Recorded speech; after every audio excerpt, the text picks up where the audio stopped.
Hi అండి, అందరికీ నమస్కారం. నేను మీ Vasundhara. Welcome back to my channel Vasunandan blogs. మా బాబు ఈరోజు చికెన్ కర్రీ అడిగాడండి. నేను దానికి కాంబినేషన్గా కొబ్బరి పాలన్నం కూడా చేశాను. ఎంతో రుచిగా ఉంటుందండి.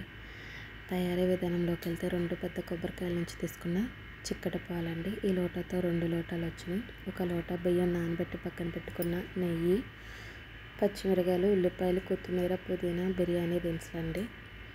ఇప్పుడు స్టవ్ వెలిగించుకొని గిన్నె పెట్టుకొని 2 టేబుల్ స్పూన్ల నెయ్యి వేసుకోవాలి. 1 టేబుల్ స్పూన్ ఆయిల్ వేసుకోవాలండి. మీకు నచ్చితే మొత్తం నెయ్యితోనే చేసుకోవచ్చు, లేదా ఆయిల్తోనే చేసుకోవచ్చండి. నెయ్యి ఎందుకు వేసానంటే మా బాబుకి ఆ ఫ్లేవర్ ఇష్టం అని నేను వేసుకున్నాను.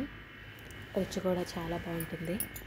కొబ్బరి పాలు, కొబ్బరి నూనె ఆరోగ్యానికి ఎంతో మంచివండి. నెలలో ఒక్కసారైనా కొబ్బరి పాలన్నం చేసుకొని తినొచ్చు.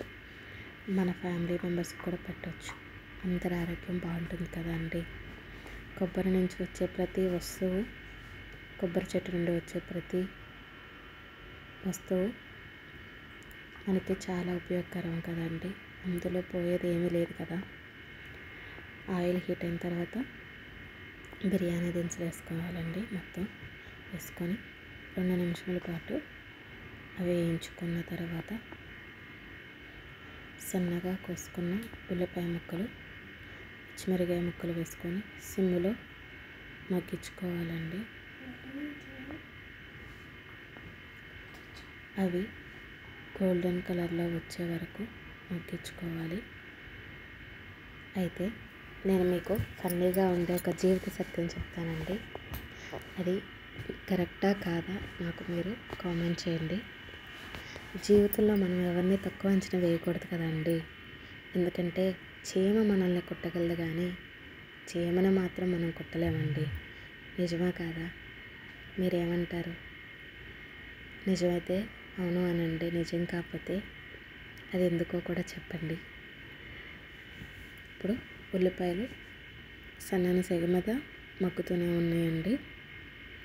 ఈలోపు మనము చికెన్ మ్యారినేషన్ చేసుకుందాము.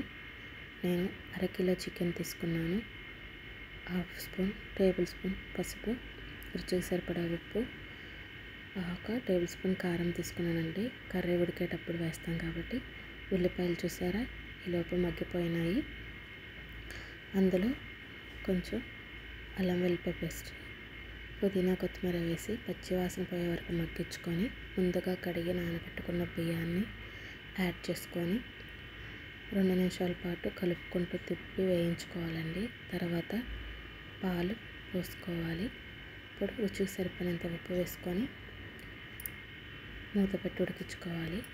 నేను ఇక్కడ చికెన్ మసాలా చేస్తానండి. 1 టేబుల్ స్పూన్ అల్లం వెల్లిపాయ పేస్ట్కి 1 టేబుల్ స్పూన్ ధనియాలు, 1/2 టేబుల్ స్పూన్ జీలకర్ర, కొంచెం ఎండు కొబ్బరి, 1 ఇంచ్ దాల్చిన చెక్క, 4 లవంగాలు, 2 యాలకులు వేసుకొని మెత్తని పేస్ట్ లాగా చేసుకొని పక్కన పెట్టుకోవాలండి. తర్వాత సన్నగా తరుక్కున్న 2 పెద్ద సైజు ఉల్లిపాయలు, 4 పచ్చిమిరకాయలు తీసుకున్నానండి. ఇక్కడ రైస్ చూస్తే 70% కుక్ అయిపోయింది. అందులో పుదీనా, కొత్తిమీర వేసి కలుపుకొని మూత పెట్టి పక్కన సిమ్లో ఉడికించుకుంటున్నానండి. ఇప్పుడు చికెన్ కర్రీ కోసం కడాయి పెట్టుకొని 4 టేబుల్ స్పూన్ల ఆయిల్ పోసుకొని ఉల్లిపాయ, పచ్చిమిరకాయ, కరివేపాకు, పసుపు, ఉప్పు వేసుకొని హై హీట్లోనే ఉల్లిపాయ పింక్ కలర్లో మారే వరకు మగ్గించుకున్న తర్వాత ముందుగా గ్రైండ్ చేసుకున్న అల్లం వెల్లుల్లిపాయ పేస్ట్ వేసుకొని పచ్చివాసన పోయి ఆయిల్ పైకి తేలే వరకు మగ్గించుకొని ముందుగా మ్యారినేషన్ చేసుకుని ఫ్రిడ్జ్లో పెట్టుకున్న చికెన్ కర్రీని యాడ్ చేసుకొని ఒకసారి కలగలుపుకొని 1 మీడియం సైజ్ టమాటో ముక్కలు వేసుకొని 2 టేబుల్ స్పూన్ వాటర్ పోసుకొని చికెన్లోని వాటర్ ఊరి అవి ఇంకిపోయే వరకు కలుపుతూ మగ్గించుకోవాలండి. ఈ టైంలో మనం 1 టేబుల్ స్పూన్ కారం వేసి మూత పెట్టి 5 నిమిషాలు మగ్గించుకుంటే చూసారా, టమాటో మెత్తగా ఉడికిపోయింది. ఈ స్టేజ్లో మనం కూరకు సరిపోని ఎసరు పోసుకోవాలండి. మీకు పులుసు ఎక్కువ కావాలంటే వాటర్ ఎక్కువ పోసుకోవచ్చు, లేదు గ్రేవీగా కావాలంటే 2 గ్లాసులు సరిపోతాయండి. నేను 2 గ్లాసులు పోసుకున్నాను. ఇప్పుడు చికెన్ కర్రీని మధ్య మధ్యలో తిప్పుకుంటూ ఉడికించుకోవాలండి. వాటరు ఇంకా 40% ఉందనగా సన్నగా కోసుకున్న 2 పచ్చిమిరకాయలు, అలాగే ధనియాలు, జీలకర్ర పౌడరు, కొత్తిమీర యాడ్ చేసుకున్నానండి. యాడ్ చేసుకొని మూత పెట్టి మరొక 10 నిమిషాలు ఉడికించుకున్నాం.